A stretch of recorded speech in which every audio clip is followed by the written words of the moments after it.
आज मैं लेकर आया हूँ सिटिंग अरेंजमेंट, और मैं कोशिश करूंगा कि ट्रिक नहीं, जो टेक्निकल बात है इसमें कि किस तरीके से क्वेश्चन को अप्रोच करें, कहां से क्वेश्चन को सॉल्व करा जाता है, और अगर स्टेटमेंट पढ़ते हैं तो जो बारीक बातें हो सकता है इसमें, जो अगर आपको समझ में नहीं आ रहा है तो क्वेश्चन आगे आप लेकर के जा नहीं सकते हो, उसका डायग्राम नहीं बना सकते हो, वो सारी बातें आज हम डिस्कस करेंगे। और सिटिंग अरेंजमेंट में कोशिश करूंगा कि आज जो मैं आपको बताने वाला हूं उसमें बेसिकली क्या होगा कि एक इंट्रोडक्शन होगा, उसके बाद आगे की वीडियो में मैं क्या करूंगा कि पहले तो इसके बेसिक्स को बताऊंगा, एक एक पॉइंट को डिस्कस करूंगा, उसके बाद मैं खुद ही लेकर के आऊंगा सिटिंग अरेंजमेंट का क्वेश्चन, और मैं डायग्राम बना के सॉल्व करूंगा और आपको बताऊंगा भी कि इसका अप्रोच कैसा होना चाहिए और किस तरीके से आप क्वेश्चन को पढ़ोगे, और पढ़ करके कहां से क्लूज को उठाना है। पढ़ना ही नहीं है, पढ़ने के बाद हमें क्लू भी निकालना होता है और उसके हिसाब से डायग्राम बना करके और उसमें सभी को अरेंज करना होता है। तो स्टार्ट करते हैं आज का ये सेशन।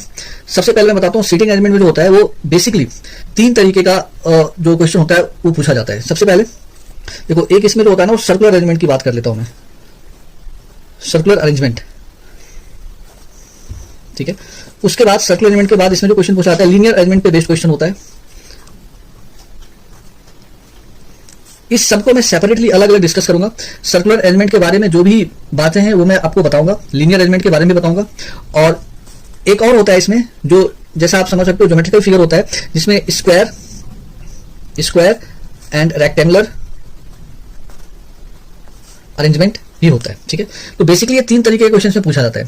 देखो, अब डिपेंड करता है क्वेश्चन के लेवल पे, इसमें और एग्जाम पे भी डिपेंड करता है कि किस एग्जाम में क्वेश्चन पूछा गया है, उससे इसका डिफिकल्टी लेवल पता चलता है। इसमें बेसिक क्वेश्चन भी होता है, बेसिक लेवल का भी क्वेश्चन पूछा जाता है, इसमें मॉडरेट लेवल का भी क्वेश्चन पूछा जाता है और डिफिकल्ट लेवल का भी क्वेश्चन पूछा जाता है, और काफी पजल्ड होता है। ज्यादातर बच्चों को इसमें प्रॉब्लम होता है क्योंकि जब पजल्ड क्वेश्चन होता है तो वो क्वेश्चन को पहले उसको रीड करना होता है, और साथ के साथ रीड करने के साथ साथ आपको उसके साथ ही डायग्राम भी बनाना होता है, सॉल्व भी करना होता है। और ऐसा नहीं होता है कि आप जब रीड कर रहे हो तो सारा क्लूज आपको मिल जाता है, आपको क्लूज को फाइंड करना पड़ता है एक-एक करके। तो मैं कोशिश करूंगा कि सारी बातों को मैं अच्छे से बताऊं। तो आज जो देखो मैंने बताया कि इसमें बेसिकली 3 तरीके का पूछा जाता है इसमें क्वेश्चन। सर्कुलर वाले में देखो 2 तरीके से होता है इसमें, एक तो होता है इनवर्ड और एक होता है आउटवर्ड। अब ये इनवर्ड आउटवर्ड क्या है? देखो, इनवर्ड का मतलब हो गया कि अगर एक सर्कल के किनारे कुछ पर्सन बैठे हुए हैं, ठीक है, सर्कल के अराउंड, तो उस सब का फेस इनवर्ड होगा, मतलब सेंटर की ओर होगा तो वो इनवर्ड हो गया, और सेंटर से बाहर की ओर होगा तो आउटवर्ड हो गया, ठीक है। लीनियर अरेंजमेंट में क्या होता है, एक लाइन होता है इस तरीके से, उसमें नंबर ऑफ पर्सन को अरेंज करना होता है, लेफ्ट और राइट एंड होता है, या फिर ऐसा हो सकता है कि 2 पैरेलल लाइन दिया हुआ हो और नंबर ऑफ पर्सन दिया हो, उसमें इस तरीके से अरेंज करके बैठाना है।